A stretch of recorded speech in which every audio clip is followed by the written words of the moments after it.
ពីវនីវអ៊ុយក្រែនឈប់បាញ់ជាបន្ទាន់រដ្ឋមន្ត្រីការបរទេសរុស្ស៊ីបារាំងអាល្លឺម៉ង់និងអ៊ុយក្រែនកាលពីថ្ងៃទី2កក្កដាបានជួបពិភាក្សាគ្នានៅក្នុងទីក្រុងបេកឡាំងប្រទេសអាល្លឺម៉ង់ដោយភាគីទាំង4បានស្វែងរកសន្តិភាពស្ថិរភាពយូរអង្វែងនៅអ៊ុយក្រែនរដ្ឋមន្ត្រីទាំង4ក៏បានជំរុញឲ្យមានបទឈប់បាញ់ជាបន្ទាន់ផងដែរនៅក្នុងសេចក្តីប្រកាសនោះបានជំរុញឲ្យអ៊ុយក្រែនអនុវត្តបទឈប់បាញ់ជាបន្តទៀតឲ្យបានមុនថ្ងៃទី5កក្កដានិងដើម្បីឈានដល់បទឈប់បាញ់ទ្វេភាគីដោយគ្មានលក្ខខណ្ឌតាមការឃ្លាំងមើលពីបណ្ដាប្រទេសនៅក្នុងតំបន់ហើយត្រូវគេដោះលែងចំណាប់ខ្មាំងជាបន្ទាន់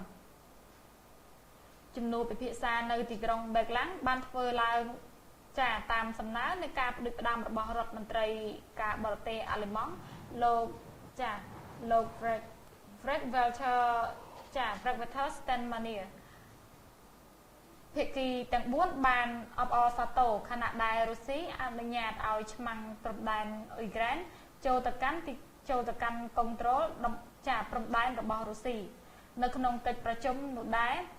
រដ្ឋមន្ត្រីការបរទេសរុស្ស៊ីលោក Sergei Lavrov មិនឯកភាព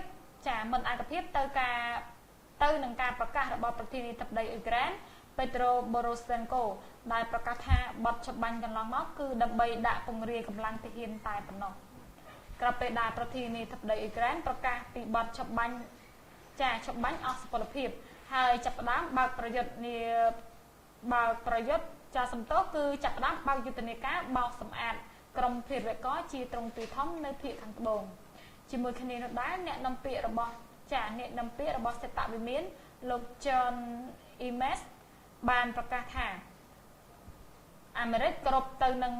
ការបញ្ចប់បទឈប់បាញ់របស់ប្រធានាធិបតីអ៊ុយក្រែនដើម្បីឲ្យទាហានប្រទេសនេះបន្តយុទ្ធនាការបោកសម្អាតក្រុមភេរវករហើយស្នើដល់ពលរដ្ឋហើយស្នើដល់រដ្ឋាភិបាលរុស្ស៊ីបញ្ឈប់សកម្មភាពគ្រប់គ្រងដល់ក្រុមបោះបោរនៅខាងជើងខាងកើតសំទោសគឺនៅខាងកើតប្រទេសអ៊ុយក្រែនដែលចង់ដាក់បញ្ចូលតំបន់ទាំងនោះទៅជារដ្ឋស្វយ័តមួយរបស់រុស្ស៊ីលោកខាងលិចជឿជាក់ថាប្រសិនបើគ្មានការគ្រប់គ្រងពីរុស្ស៊ីនោះទេក្រុមឧទាមផ្ដាច់ខ្លួនមិនអាចទប់ទល់នឹងទាហានរដ្ឋាភិបាលបានឡើយ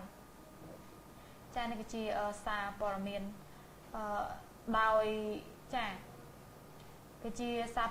ដោយរុស្ស៊ីបារាំងនិងអាល្លឺម៉ង់អំពាវនាវឲ្យអ៊ុយក្រែនឈប់បាញ់ជាបន្ទាន់